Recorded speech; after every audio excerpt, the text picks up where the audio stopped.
Good morning, brothers and sisters. This is a great pleasure. It is a great pleasure to be here with you this beautiful Sunday morning, at least here in South Florida. And today we have the pleasure to have with us a dear friend, a special worker, Jusara Korngold.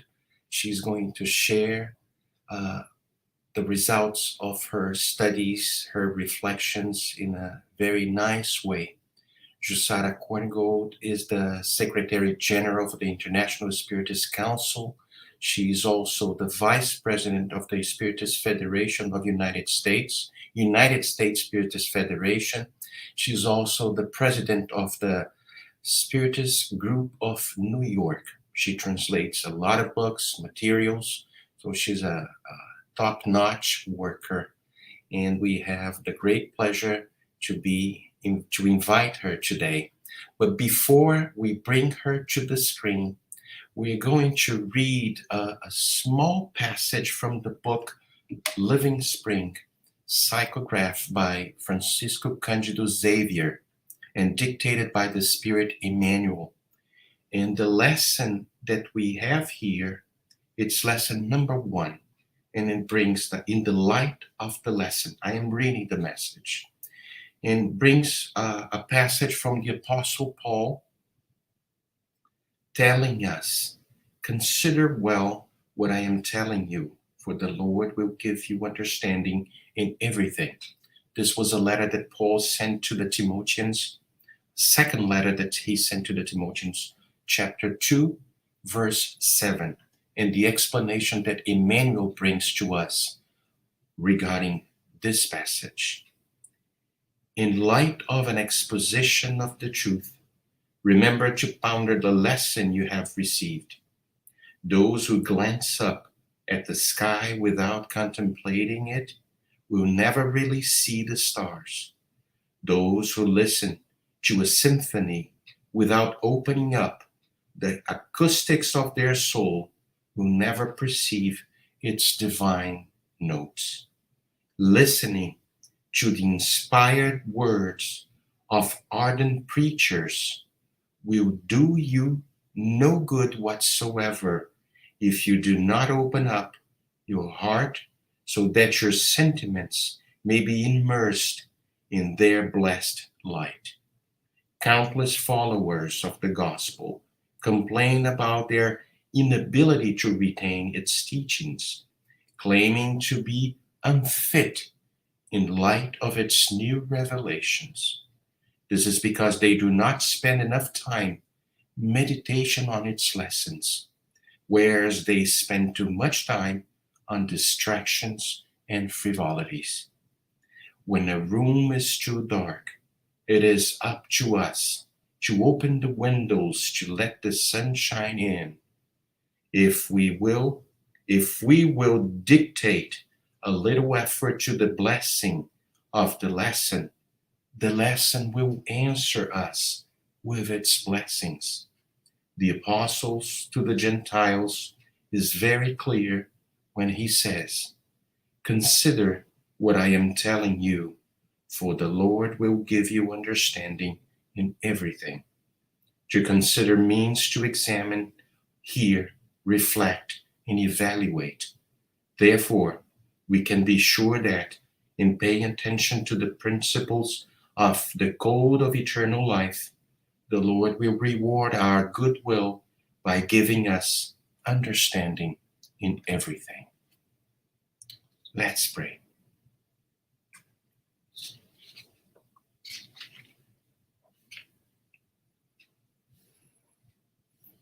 Dear Father above, we would like to thank you immensely for the opportunity to be here on this beautiful Sunday morning, when so many out there have no perspectives, no hope in their lives. On this note, help us to be a small, little instrument of your peace today. We also ask you to bless our dear sister, Jusara, who is going to share the results of her reflections and studies inspiring her when she conducts her speech, so she also can be an instrument of consolation in this very arid of a heart of so many out there. On this note, we thank you and we open our meeting so the discussions, so the reflections shared by our dear Josara can be conducted by her. Thank you so much, and so be it.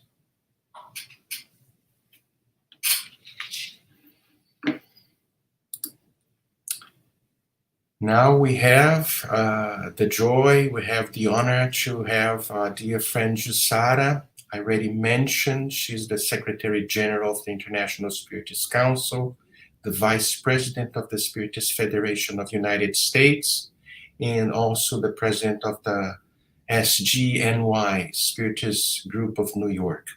Jussara, please be very welcome. The word is yours. Thank you, Marcelo. Thanks, everyone. It's really always a blessing when we have the opportunity of speaking about this beautiful doctrine, this beautiful teachings that we have on Spiritism, and to be with the friends of so long ago already from conscious living. It is really a great honor, and I feel a lot of joy in my heart to be here with you, sharing the some reflections like Marcelo to explain to you this morning. So let's talk about our topic today: be faithful to the end. In the times that we are living, it has been very challenging for all of us to maintain our faithfulness, to see if God is really around. There are so many people questioning now the presence of a creator, the loving presence even of the benefactors of our brother Jesus, questioning religious concepts and the point of maintaining or not their orientation in terms of seeking to live a more spiritual way of life. Many say, what is the point? It's been so hard for all of us. Look around. It seems that we are just, going backwards. There is always something that people bring when it comes to the time for us to do or to go through this transition.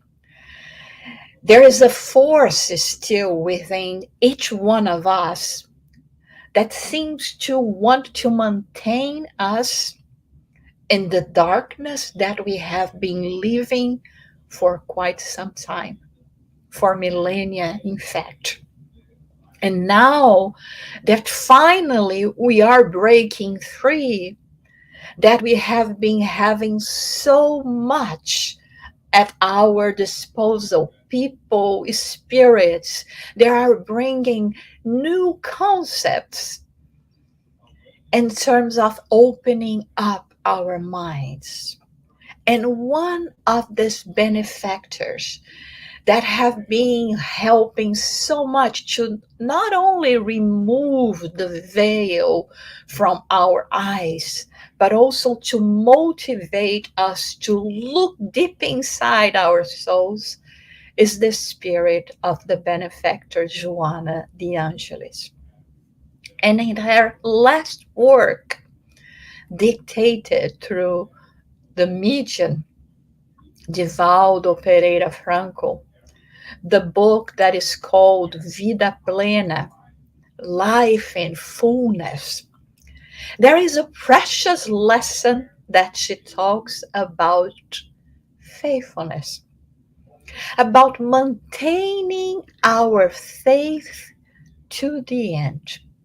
So it is an invitation that she offers to us to be faithful to the end.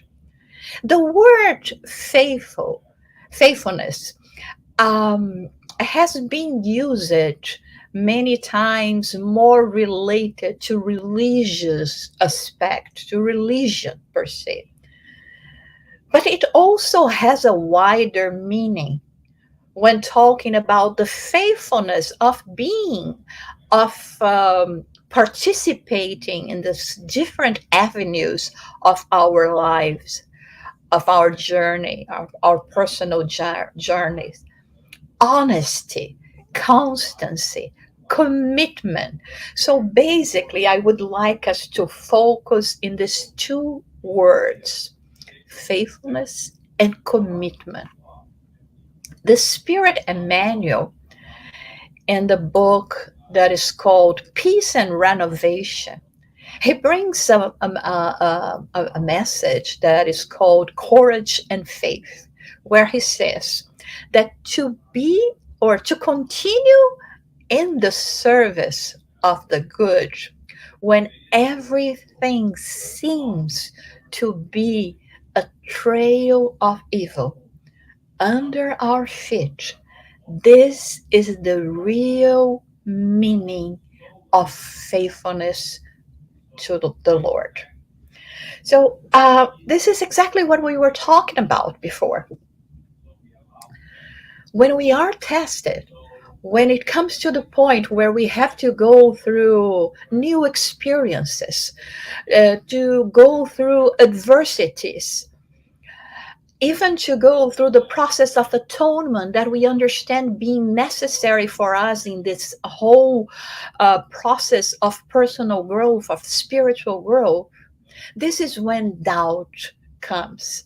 This is when we start questioning the validity of us trying, because we are at the point that we are only trying. We are not still good. We are trying.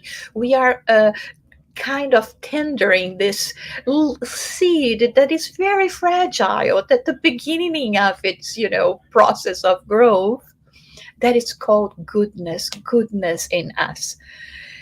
And it's interesting because there is a message from Emmanuel. I don't recall quite well in which book it is, but that he talks about, people that engage in this spiritual process, start working and, putting the effort to get better. But when adversity arrives, they immediately ask for their credit, saying, look at me, I've been good. Isn't time already for me to be assisted because I'm doing this and this and that? And the Spirit Emmanuel calls our attention, saying, if we are going to be considering the measure of time, you have been good for 5 minutes and you want already to gather the recompense that still do not belong to us. That's why, to continue in the service of good when there are all those challenges is crucial for us.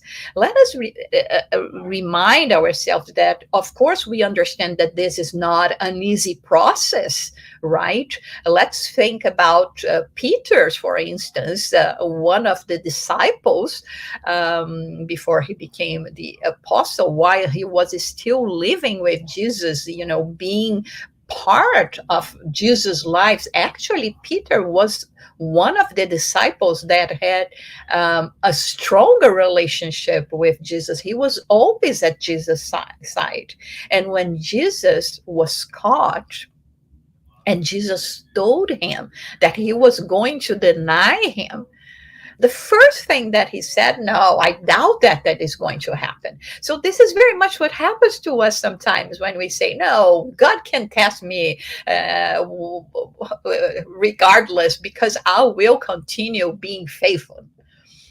And at the sign of the first obstacle, the first hurdle that comes to our way, we many times will do like Peter. We will deny, we'll say, what is the point of doing all that if when I need assistance, there is no assistance that is going to be provided to me?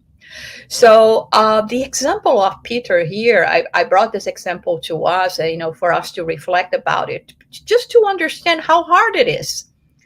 It doesn't mean that the spirits, that we ourselves are not aware how hard it is for us, at this, phase of transition that we are, to develop even more our spirituality, understanding even more uh, us as immortal spirits, how challenging it is going to be for us sometimes. And how many times we will have this doubt, and we will even think maybe it was better if I didn't have any of that, if I just lived my life carelessly. No, because this is going backwards. And then the spiritual manual tell us that what we have to do is always to maintain a tranquil heart, to sustain ourselves in vigilance, to continue walking toward that target that we have envisioned, and always advancing. There is no time for us anymore to be prolonging our suffering. There is no time for us to delay even more all this process. It is time for us to grow and to continue in this path. So, Joanna de Angelis, in this message, Be Faithful to the End, she says that no matter how disturbing and distressing the circumstances and the relationship with other people that we have in our circle of friends or not, that we have always to keep on striving for our good ideals and existential objectives. But she calls all our attention to one thing that is very important for us, to not expect understanding and cooperation from others in relation to what we are doing. Because our purpose, the way that she says, the activity that we are engaging ourselves now, is the one that is going to provide liberation from ignorance and cruelty. And it's so important for us to ponder about those words, because at this point we are not just talking about ourselves, the liberation from ignorance and cruelty that is still exists in us, but humanity in a way. Each and every one that somehow our lives touch, as our examples will make an impression. And I remember, because it is so interesting the way she phrased this in her message. The passage that we have in the book Posthumous Work, when Kardec was very uncomfortable about the idea of him being a missionary, and or at least being called that. He wanted to do the work, but he didn't need any special title for this. And he obviously felt the weight of responsibility that everyone was putting on him. And when he had the chance to talk, to have a dialogue with the Spirit of Truth that we understand being Jesus himself, and questioning about all that, and the Spirit of Truth actually confirming to him that yes, he had a mission, that he had something to do, but not to talk about it, because at that point in time he had not yet accomplished anything. So Kardec, accepting everything that the Spirit of Truth was telling him, asked what could lead him to fail. That is sometimes something that we are going to ask ourselves. Okay, we are engaging that. I want to be faithful, but what can make me fail? The first thing that Kardec thought and asked to the Spirit of Truth was, would be the insufficiency of my abilities? To which the Spirit of Truth replied, no. So let us think about ourselves as well. If we are already in this way, it is because we have the possibility of keeping on going in the same way. But the Spirit of Truth explained to him what could be difficult in terms of leading him to fail, which can be very similar to us. Of course, we are going to consider the right proportion of, referring to a spirit, a superior spirit like Kardec and ourselves. But he said the mission of a reformer is rough, with many perils. And your mission, it is to steer and transform the entire world. In our case, we have to steer and transform our own world, our inner world, and those that are next to us. So that's why when Joana de Angelis explains to us that not necessarily we will find, like minds among people that are already in our circle of relationship, our closed ones. And of course, this is what we want. We would like, or we would love our family members, our friends, to engage in the same path that now we are trying to engage ourselves. We want them to benefit as well from what we are benefiting. And what fascinates us now. But their destiny not necessarily is the same one that we have. They are still not in the same process that we are.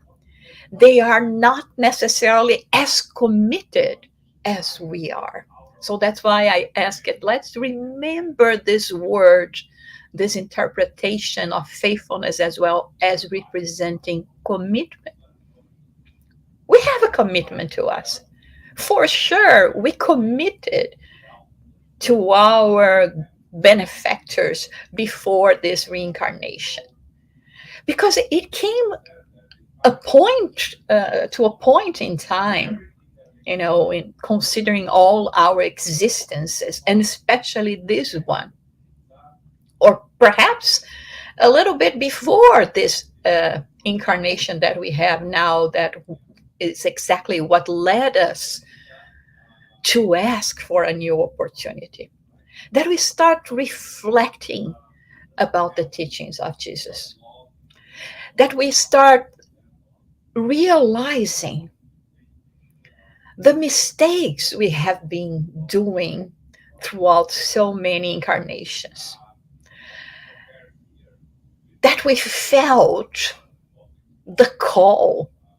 That's the call that sometimes we talk so much about, the inner call, that it was about time for us to promote inner changes.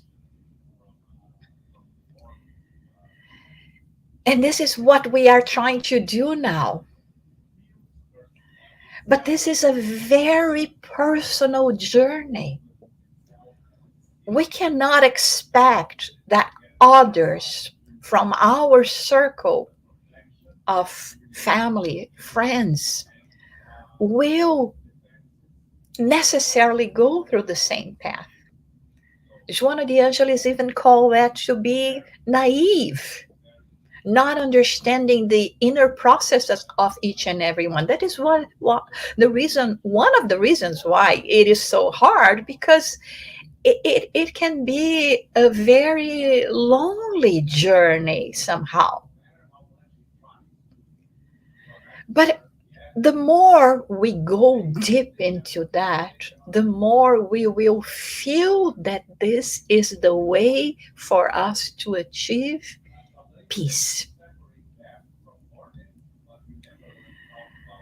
We remember about the time that we felt boredom, that we had that uneasiness in ourselves, and that somehow we have decided finally to look for a place or for ways that we would find harmony. We reflect upon the times that we provoked harm to ourselves, to others, that we were in pain. And many times, what we would do was to numb ourselves, intoxicating ourselves somehow just to go into oblivion instead of breaking free because we did not know about Jesus. Like, yes, we have heard about Jesus, so many incarnations, going from one faith to the next. Of course, we heard about Jesus, but we didn't know Jesus. We didn't stop to examine the concepts of his lessons, to see how profound they were and how much they could enlighten us. How powerful the presence, the words, the actions of Jesus have been throughout times. So it was when finally tired of so much suffering and seeking to understand Jesus and his words a little more, and with the help of the spirits, the voice of the immortals that now talks to us from every corner of this planet, that we finally start removing the blindfold from our eyes and seeing a new horizon. That is the process. But now we are in a point that we are still that much, that we are still too much attached to what we were. It is still speaks strongly within ourselves, but we don't want to answer this call anymore. We want to walk towards what is light, what is love, what is a totally different path.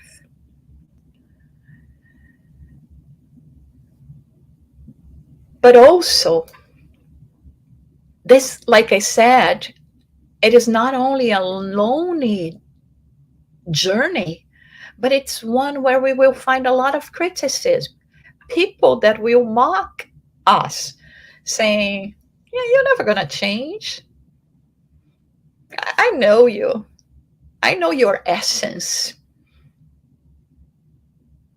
Not believing that our destiny is always to progress. And this is the reason why, when talking about being faithful to the end, Joana de Angelis is very clear in saying that everything that we will try to do, representing good, love, and knowledge, will not come without our share of tears, of torments, of exile, and very, very difficult testimonies. Because this is the way that it happens to each and every one. But that we should never be discouraged or afraid because of the aggressions, because of those that are deluded by temporal power. And she says, those committed to no reality, because they put all their faith into the things of this world. And we know that the things of this world is going to disappear as soon as it's time for us to take our last breath. So it is up to us to sow these examples of faith that will demonstrate the capacity that we have to promote the truth. So this is why, for all of us that are, finally opening our eyes, removing this blindfold that has been there, that when we are facing all the adversities, going through difficult atonements, that we have to prove our faith, because it is then that we are going to motivate others to follow and the same following the same examples, and to somehow be able to have courage to go through their own personal process. So Joana de Angelis says that when we are preparing an orchard, for example, or a garden, always the initial task is going to be very challenging, but it's require always perseverance for us to see vegetable life triumph. So we have to trust our own effort and the divine providence, always maintaining ourselves vigilant and keep on going. It's no longer time for us to delay. So she brings in this lesson some examples. She talks about Abraham Lincoln, how hard it was for him to finally become the president of the United States and freeing the slaves, and soon after being murdered. The same with Martin Luther King, also working for the liberation, the dream that he had of seeing his African descendant brothers and sisters free, and a strong voice, and he was always murdered. Nelson Mandela, that stayed for almost 3 decades in a prison to come and finally succeed in freeing his people. Louis Pasteur, that she mentions, also found so much mockery among his colleagues because he was talking about the flying bugs, received it with sarcasm, and he opened a complete new field for medical science, and not to mention all the disciples.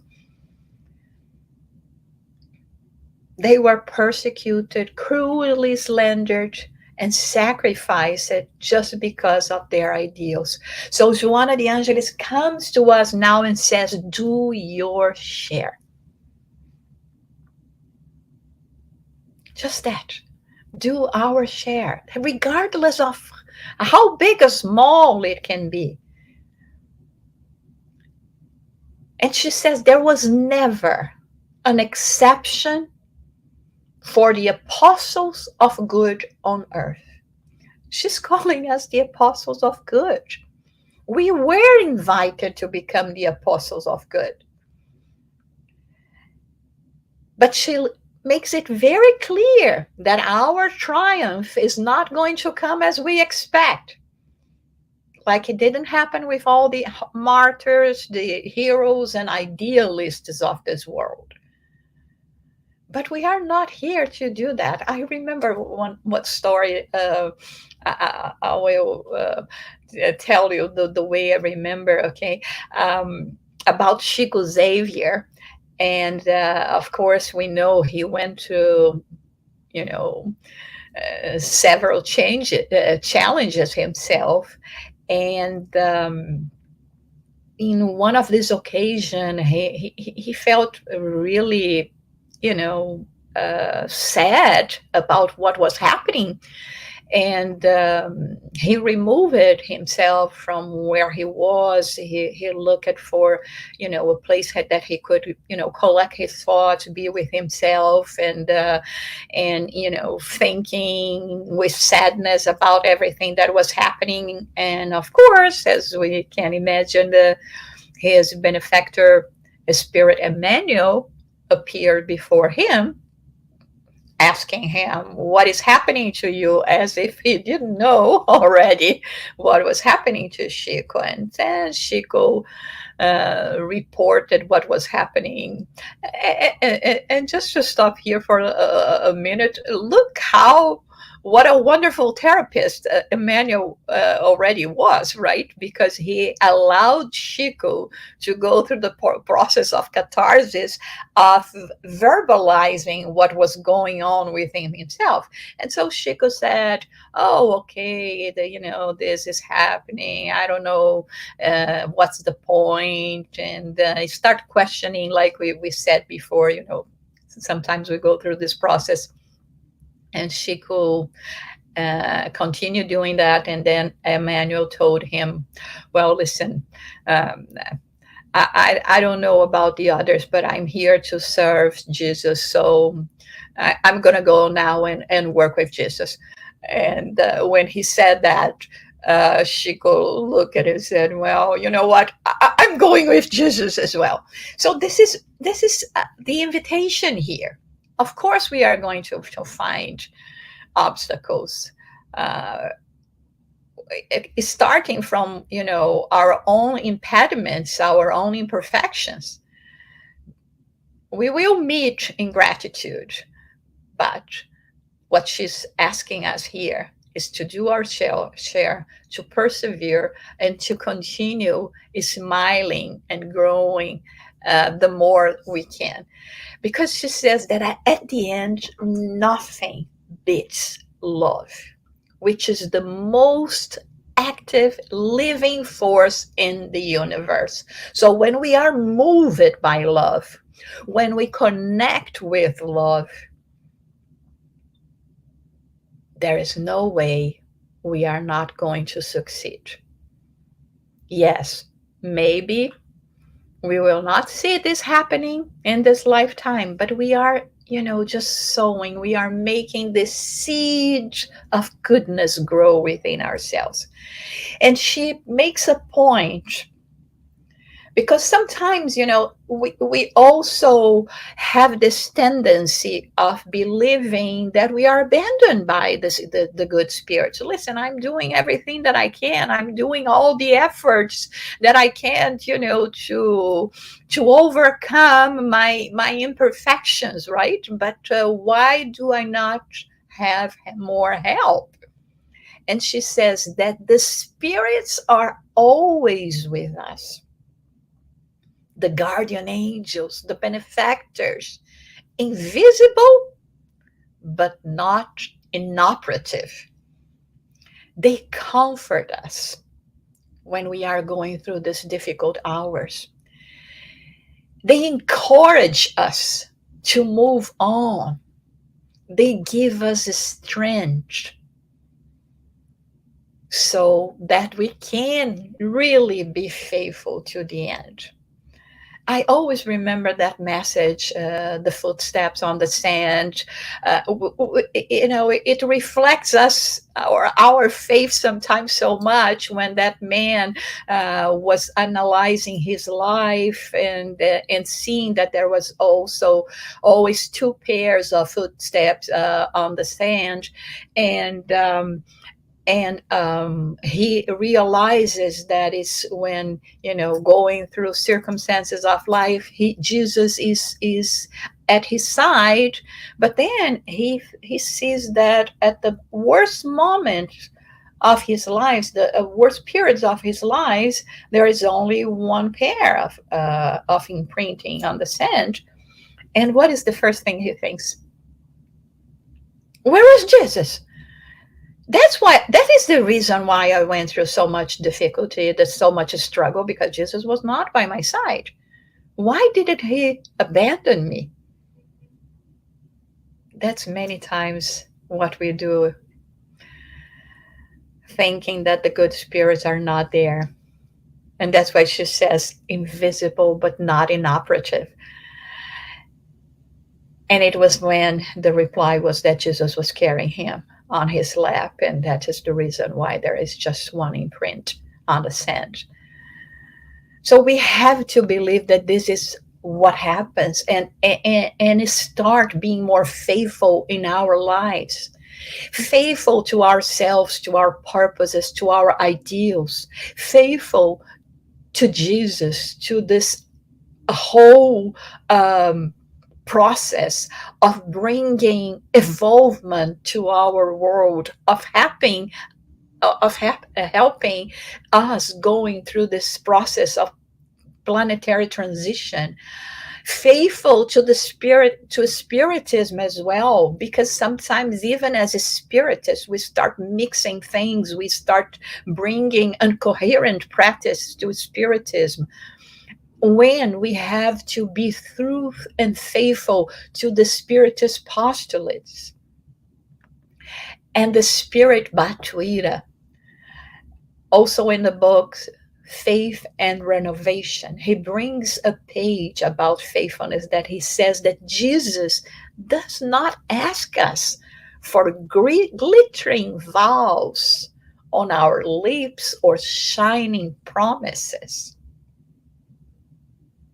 It does not need affirmations, lip affirmations of faith, not even worshipful manifestations, but he counts on us being faithful. So the secret, he says, is to endure, and the motto is to serve.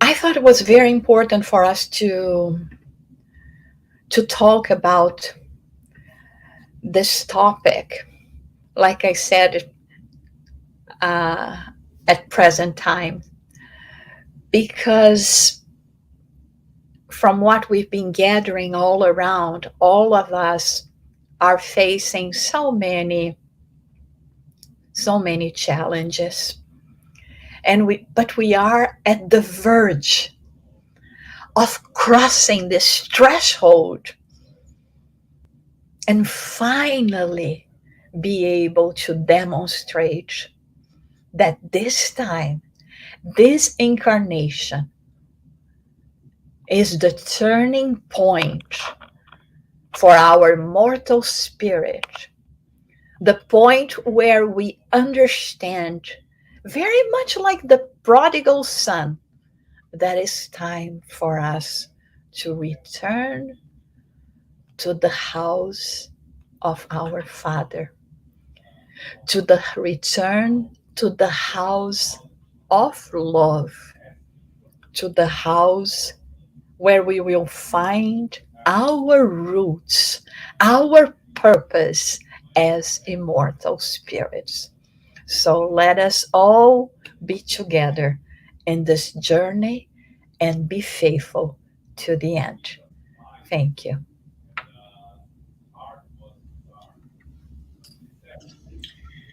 Thank you very much, Jusara, for the reflections, for everything that you brought us, bringing us some kind of remembrance for what we have to be faithful to the end, because that's true. We have so much knowledge, we have so many literature. We've been, and I remember what you mentioned, countless reincarnation process to acquire something that is still lacking inside of our souls. We have heard about Jesus so many times. When is going to be the turning point in this road of Damascus that we all are inserted in? And we thank you very much for the time. And I'm going to ask you a little favor to deliver us the final prayer for this blessing Sunday morning. Would you? Sure, absolutely. You Heavenly Creator, we have been blessed with so much. This physical body that we waited for so long because we understood that it was only through life in this physical world that we could finally prove ourselves and engage in the practice of bettering ourselves, of bringing more understanding, love, and enlightenment to the world. But regardless of all the blessings we have and receive each and every day, we are also aware of our weaknesses. We are also aware that it is still so easy for us to fail and to give up.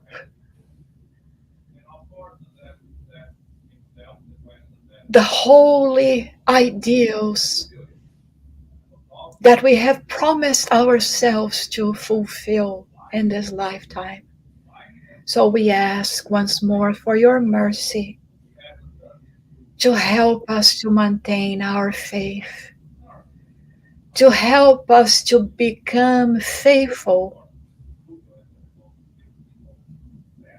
not only with a name of freeing ourselves from all the darkness that were surrounding and still surrounds us somehow, but also because we can help others in the process. So humbly, we place ourselves before you, pleading that we may become instruments on this earth to promote your love and enlightenment, to maintain alive the flame that Jesus has lit when he was here with us in the physical body, with the certainty that his spirit embraces us all. May we feel his presence of love,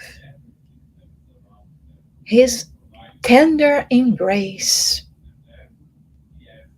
the cleansing of our home and our loved ones,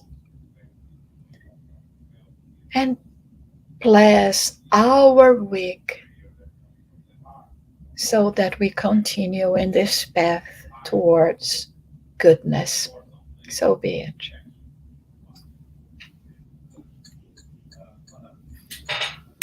Thank you very much, Jusara. Thank you, everyone that joined us in this morning. You all know this lecture will be recorded, and we can always have access to the lecture later on. Share with friends, and that's the end. Thank you very much. Thank you, Jusara. Thank you, everyone.